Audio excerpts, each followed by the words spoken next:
La commémoration du Corpus Domini, solennité qui naît au XIIIe siècle et qui depuis 1300 est célébrée dans le monde entier, y compris à Jérusalem, dans la basilique du Saint-Sépulcre.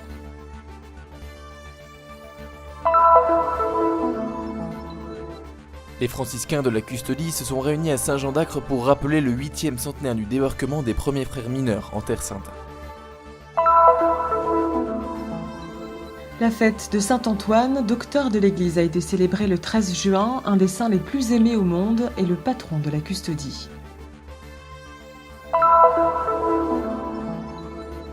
« 17 séminaristes salésiens et missionnaires d'Afrique ont été ordonnés diacres dans la basilique de Gethsémani par l'imposition des mains de Monseigneur Pizzaballa.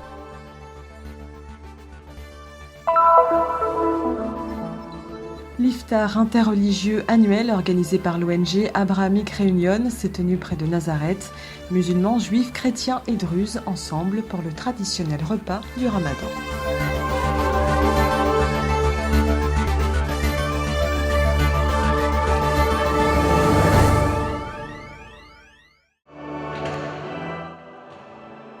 Dans la basilique du Saint-Sépulcre à Jérusalem, la fête du corps du Christ a été célébrée comme chaque année le jeudi qui suit le dimanche de la Sainte Trinité. La liturgie a été présidée par l'administrateur apostolique du patriarcat latin de Jérusalem, Monseigneur Pierre Battista Pizzaballa. Parmi les participants, les frères, religieux et chrétiens locaux qui ont prié avec dévotion. Dans son homélie, Monseigneur Pizzaballa a affirmé que Dieu a aimé le monde à travers son corps. Jésus a aimé ceux qu'il a rencontrés, il s'est approché des personnes, les a regardées, a éprouvé de la compassion pour elles, a touché et s'est laissé toucher, s'est laissé parfumer, il a imposé les mains, a caressé, a écouté, a parlé, il a eu faim et soif, il a senti la fatigue et il a eu peur, il a partagé son chemin, il s'est assis à table, a éprouvé de la tendresse et de la colère, il a prié son Père, dans les lieux où il est passé, ce corps a guéri et sauvé. Et au cours de la dernière scène, avec ses amis, il a fait de son corps le signe de sa présence définitive parmi nous dans l'Eucharistie. L'archevêque a rappelé ces paroles de Jésus « Je suis le pain vivant descendu du ciel. Si quelqu'un mange de ce pain, il vivra éternellement. Et le pain que je lui donnerai, c'est ma chair pour la vie du monde. »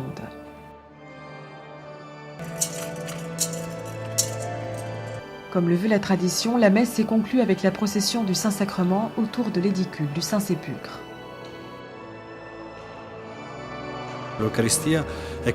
L'Eucharistie, c'est le Christ qui se donne avec sa mort et sa résurrection pour nous. Célébrer donc ce mystère dans ce lieu, c'est une leçon qui signifie que Dieu est toujours présent parmi nous.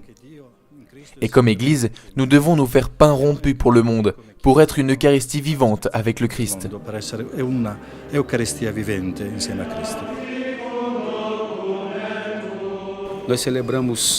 Nous célébrons le corps qui nous a été donné à quelques pas d'ici justement, au Cénacle. Ici, il a été crucifié, il est mort et ressuscité. Célébrer donc le Corpus Domini ici à Jérusalem est un motif de grande joie et une occasion pour renouveler notre foi et notre amour pour l'Eucharistie et pour le Seigneur Jésus. C'est un jour spécial également pour le Père Louis qui fête justement aujourd'hui 50 ans de sacerdoce. La première pensée qui me vient est de rendre grâce au Seigneur. Je ne réussis même pas à le remercier comme je le devrais. Quand je pense qu'il y a 50 ans, j'ai été ordonné prêtre pour servir le Seigneur, servir les âmes, sauver le monde. Je suis encore bien en deçà de ce que je devrais être, mais je me confie à la miséricorde infinie du Seigneur.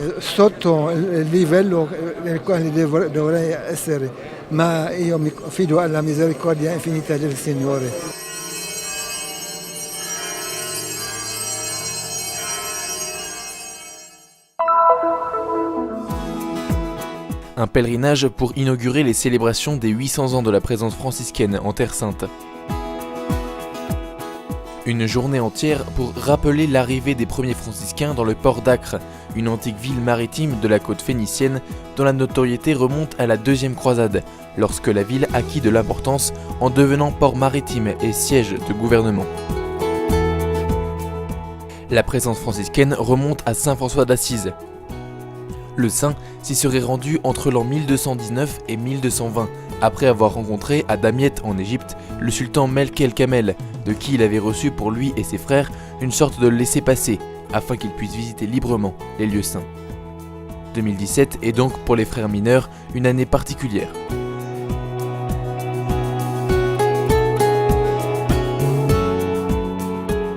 È un anno speciale, perché 800 anni fa, proprio qui al porto di...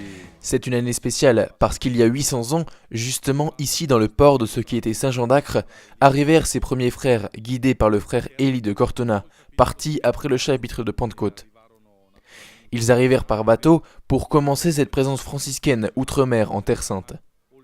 Pour nous, revenir ici pour le 8e centenaire signifie revenir aux sources de notre mission franciscaine en Terre Sainte, se sentir encore une fois envoyé pour édifier, sous le signe de la Pentecôte. Sous le signe de l'Esprit, qui est le grand protagoniste de la mission de l'Église, mais qui est considéré également par la spiritualité franciscaine. Comme le ministre général de l'Ordre, c'est lui qui nous envoie. Della missione della Chiesa, ma nella spiritualità francescana è considerato il ministro generale dell'ordine, è lui che ci manda. La journée a débuté avec la célébration de la messe présidée par le père Francesco Patton ce 11 juin, dimanche dédié à la Sainte Trinité.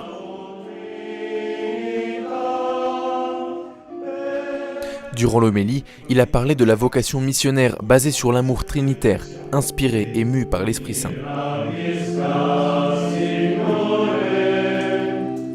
Au cours de la célébration, devant le Père Custode, les frères ont renouvelé la profession de l'ordre. La mission vient aussi de ce dynamisme d'amour qu'est la vie de la Trinité, de ce dynamisme d'amour qui nous implique à travers notre vocation.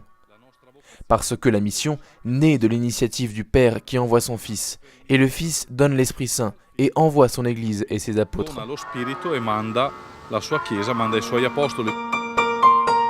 Dans l'après-midi, une excursion a été guidée par le Père Eugenio Aliata dans les rues de la vieille ville d'Acre. Une carte géographique en main, mais surtout beaucoup de curiosité chez tous ceux désireux de découvrir cette antique cité. Et comme à chaque excursion, une photo de groupe pour rappeler l'importance de cette journée. Les frères ont ensuite pu assister à un concert dans l'école Terra Santa d'Acre.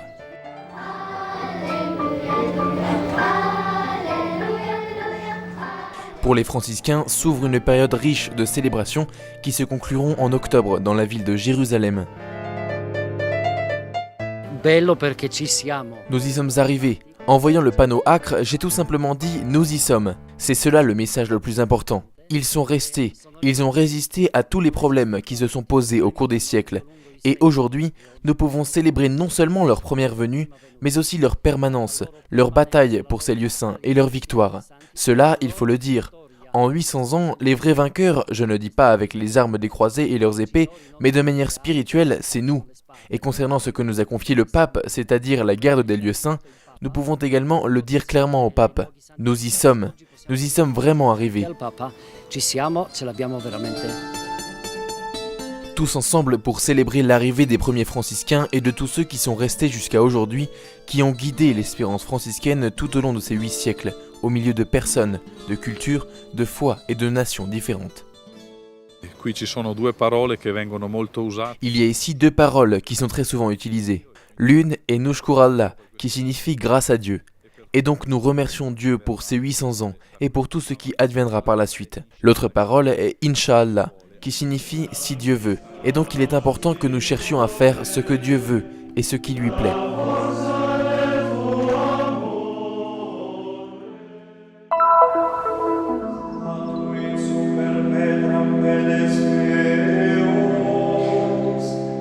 Lors de cette journée, les enfants, suivant une tradition locale, ont revêtu un petit habit marron pour rendre hommage au frère qui fit partie de la génération de Saint François.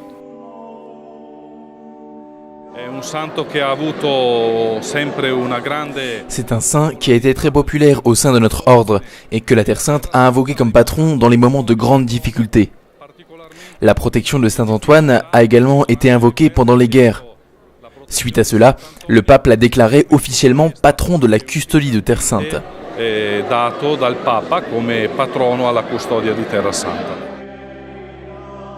Pour les chrétiens de Jérusalem, le 13 juin est un jour de fête, de prière et de remerciement pour les grâces reçues par l'intercession de saint Antoine.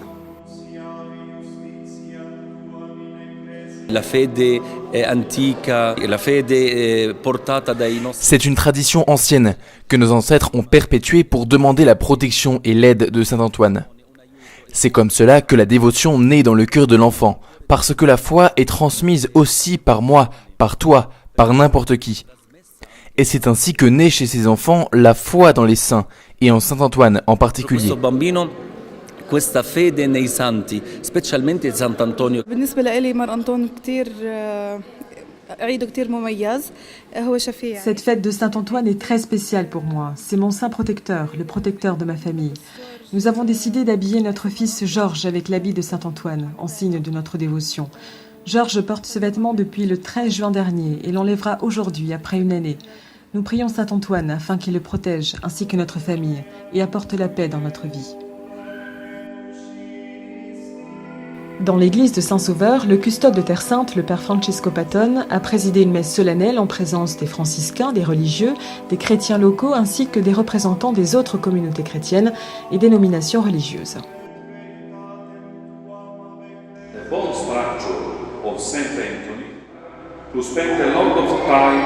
Dans son homélie, le père Francesco Patton a rappelé certains aspects du saint né à Lisbonne au Portugal et mort jeune, à 36 ans, à Padoue, en Italie, s'arrêtant sur 3 caractéristiques d'Antoine.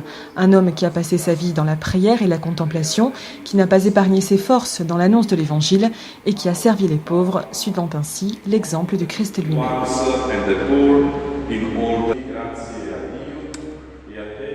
Au terme de la célébration, le père Patton a renouvelé la consécration de la custodie de Terre Sainte à Saint Antoine, un saint très aimé dans le monde entier et aussi ici, en Terre Sainte.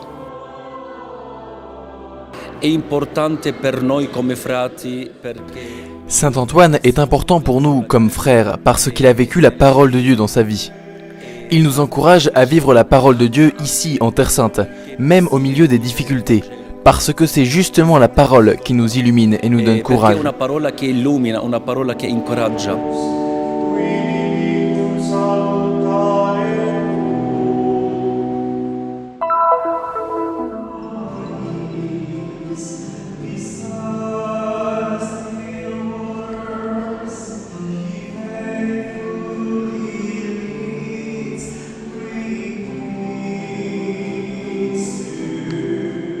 Il les aima jusqu'au bout. C'est avec ces paroles de l'apôtre Saint Jean que 17 nouveaux diacres ont été ordonnés dimanche 11 juin dans la basilique de Getsemani à Jérusalem, appelés du monde entier et formés ici dans la ville sainte.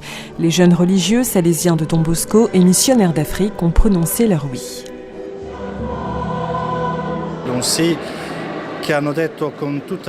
C'est un oui qu'ils ont donné avec toute leur bonne volonté, en ce lieu de Getsemani, lieu du dernier oui de Jésus à la volonté du Père, où les diacres font également l'expérience de l'amour qu'ils ont reçu, qui est plus grand qu'eux et dont ils devront devenir les témoins. Un amour qui devienne service, pas d'une partie de soi, mais de toute sa vie pour l'Église et le monde.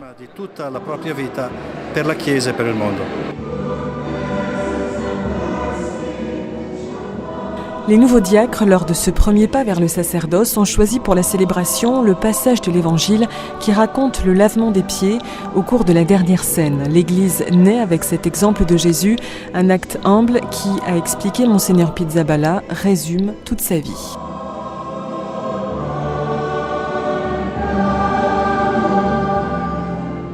La giornata di oggi è la conclusione dell'anno comunitario, dell'anno di formazione. Questi giovani La journée d'aujourd'hui est la conclusion de l'année communautaire, de l'année de formation. Ces jeunes, salésiens ou pères blancs qui ont été ordonnés diacres, ils se sont formés ici pendant 3 ans, ont suivi des cours de théologie, ont établi entre eux des relations d'amitié, parce qu'ils viennent de 15 nationalités différentes, de l'Afrique, de l'Asie du Sud-Est, de l'Europe, et avaient en commun cette motivation de se préparer pour devenir diacres, c'est-à-dire serviteurs de la parole de Dieu et du peuple de Dieu. Diaconi, cioè servitori della parola di Dio e del popolo di Dio.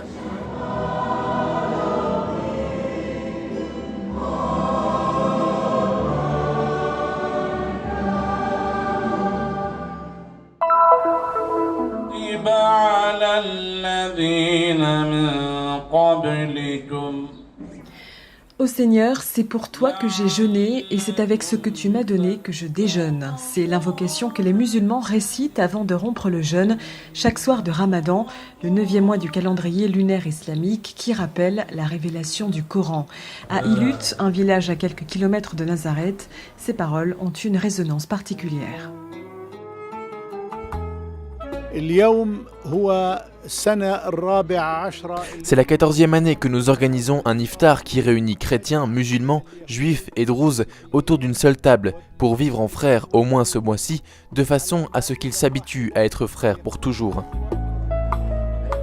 Durant le Ramadan, chaque soir après le coucher du soleil, l'iftar, terme qui signifie littéralement petit déjeuner, signe la fin du jeûne pour les croyants musulmans. Depuis 2004, un soir par an, des chers, des rabbins, des colons, des bédouins, des druzes et des chrétiens se mettent en route de plusieurs villes de Cisjordanie et d'Israël pour le consommer ensemble sous le patronage de l'ONG Abrahamic Réunion.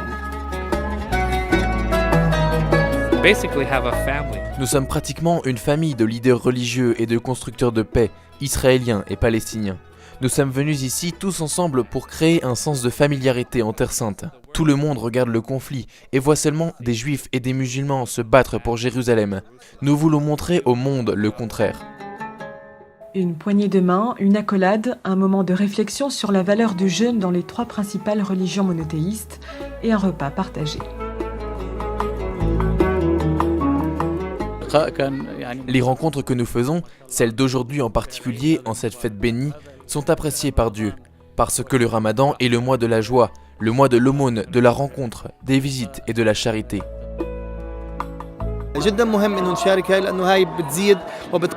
Ce partage augmente et renforce l'amour entre nous, ainsi que nos bonnes relations. Nous devons collaborer les uns avec les autres afin que notre destin et notre futur ne soient qu'un. Aime ton prochain comme s'il était ton frère. C'est ce qui est écrit dans la Bible et dans la Torah. Est-ce que cela veut dire aime ton prochain uniquement s'il est juif? Je ne crois pas. L'Abrahamic Réunion organise plusieurs activités tout au long de l'année. L'ONG dispose d'un siège aux États-Unis et en Europe, mais se concentre à Jérusalem, en Galilée, dans le désert du Negev et dans les territoires palestiniens. Nous ne sommes pas ici à proposer une solution. Parce que c'est cela la solution, que les fils d'Abraham puissent se rassembler, et pour montrer au monde qu'il est possible de vivre ensemble en harmonie, avec espérance, confiance et amitié, nous le faisons déjà.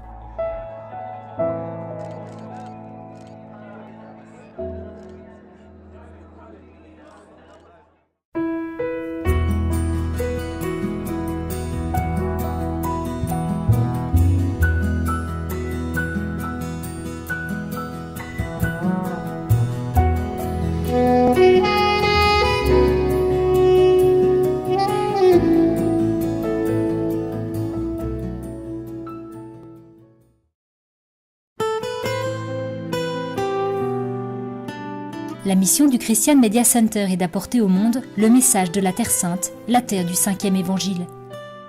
Diffusion, reportages, nouvelles, documentaires, actualités de l'Église et de la vie quotidienne des chrétiens de Terre Sainte.